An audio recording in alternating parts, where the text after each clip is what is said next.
क्योंकि सत्य बाप आते हैं, ट्रुथ गॉडफादर आते हैं तो सच्चखंड की स्थापना करते हैं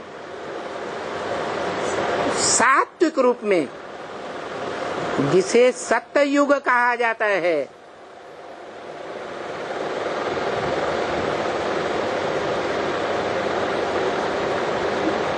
कौन करते हैं? कौन सी आत्मा करती है सच्चखंड की स्थापना? सतयुग की स्थापना कौन करता है? फिर लटक गए है? अरे उस आत्मा का नाम बताओ। है? इतना कठिन ज्ञान है क्या? बाप तो ब्रह्मा मुख से कहते हैं सहज ज्ञान है, सहज ज्ञान और सहज राजयोग।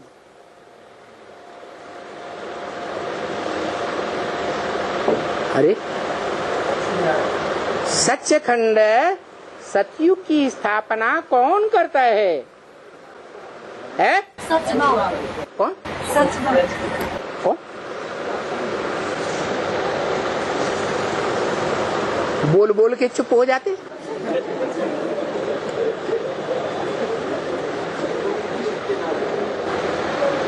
अरे कोई करता है या ऐसे ही शास्त्रों में बातें बना दी? कौन करता है? संगम युगी बच्चे करते हैं, संगम युगी लक्ष्मी नारायण करते हैं। सत्ययुग की रचना रचयिता लक्ष्मी नारायण है। अरे अभी कहते थे लक्ष्मी नारायण रचना है, अभी कहना शुरू कर दिया लक्ष्मी नारायण रचयिता है। कितना कंफ्यूजन। अरे सच्ची सच्ची बात बताओ ना। सत्य एक होता है या दो चार बार बोला जा सकता है? तो एक बात बताओ, है? सतयुग की रचना करने वाली आत्मा कौन? शिव बाबा, शिव बाप नहीं है? बेसिक वाले भी कहते हैं शिव बाबा, शिव बाप। उन्हें तो बेचारों को पता ही नहीं बाबा किसे कहा जाता है, बाप किसे कहा जाता है। और शिव बाबा तो मुरली में ही बता दिया, साकार निराकार के मेल को बाबा कहा जाता है। निराकार को तो बाबा कहा नहीं जा सकता। निराकार तो निराकार आत्माओं का बाप है, ज्योति बिंदु। वो ज्योति बिंदु का नाम शिव है। उस शिव ज्योति बिंदु आत्मा जो सुप्रीम फादर है, उसके बच्चे आपस में भाई भाई हैं। क्या है? भाई भाई। वो आत्मा रूपी बच्चों को, जिन्हें मनुष्य सृष्टि मनुष्य आत्मा कहा जाए, वो मनुष्य आत्माओं का बाप है, बाबा नहीं। मुरली में ही बता दिया बाबा ग्रैंडफादर को कहा जाता है। अरे यहां भी बाबा किसको कहते हैं? ग्रैंडफादर को कहते हैं। तो साबित हो जाता है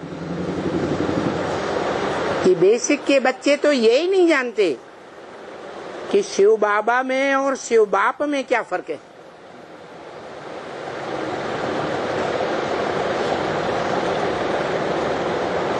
तो बताओ, सतयुग की स्थापना करने वाला कौन है? शिव बाप या शिव बाबा? शिव बाबा।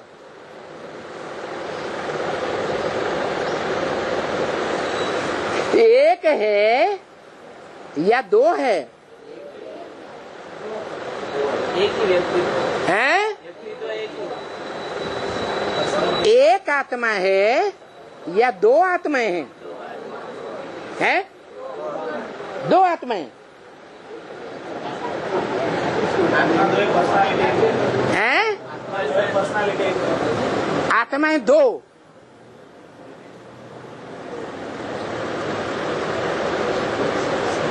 शिव बाप मनुष्य आत्माओं का बाप है या पांच तत्वों वाले मनुष्य आत्माओं के शरीरों का बाप है? आत्माओं का बाप मन बुद्धि रूपी आत्मा जिनमें विराजमान है, उन बच्चों को पढ़ाई पढ़ा करके जो ज्ञान का अखूट भंडार कहा जाता है बाप, वो अखूट भंडार दे करके वापस जाता है या नहीं, कि बैठा रहता है?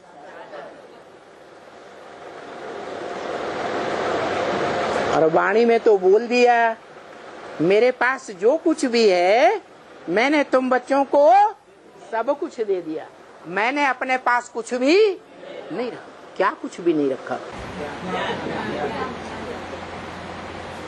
जो ज्ञान का अखूट भंडार है, निराकारी भंडार, निराकारी आत्माओं को वर्षे में देने के लिए उसने अपने पास कुछ भी नहीं रखा।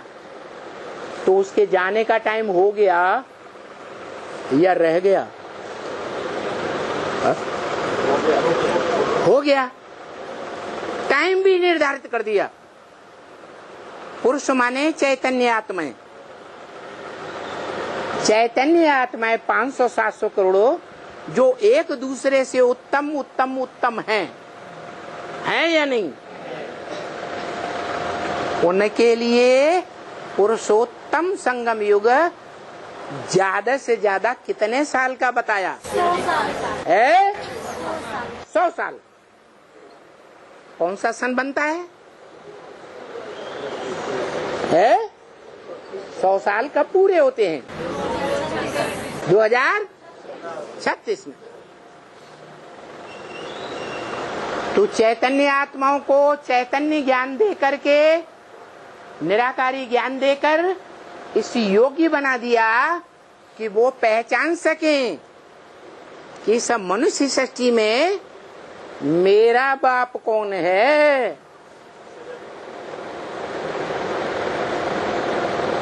और उस मनुष्य सृष्टि में पहला बच्चा है बच्चा बुद्धि। कौन? कृष्ण वाली आत्मा। वो अव्वल नंबर बच्चा बुद्धि अगर समझ जाएगा तो सारे बच्चे समझ जाएंगे। वो बच्चा जब तक नहीं समझेगा तो 500 करोड़ मनुष्य मात्र भी बाप को नहीं पहचान सकते। जो ज्ञान का मुख्य पॉइंट है क्या? बाप की पहचान।